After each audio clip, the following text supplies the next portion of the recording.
ہم کریں گے ہر مظلوم کی حمایت۔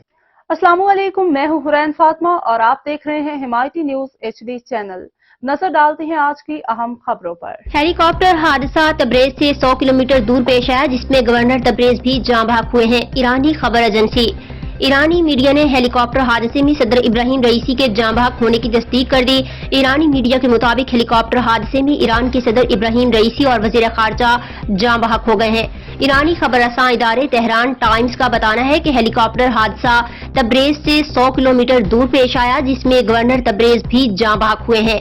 ریسکیو اہلکار جائے حادثہ پر موجود۔ فوٹو ایرانی میڈیا ریسکیو اہلکار جائے حادثہ پر موجود۔ ایرانی میڈیا خبر ایجنسی کے مطابق ایرانی سپریم لیڈر آیت اللہ خان ای کے ترجمان آیت اللہ علی ہاشم اور مشرقی آذربائیجان کے گورنر بھی اس ہیلی کاپٹر میں سوار تھے۔ اس سے قبل ایرانی ہلال احمر کے سربراہ کا کہنا تھا کہ صدر رئیسی کا ہیلی کاپٹر کریش ہونے کے بعد زندہ بچے مسافروں کا کوئی نشان نہیں۔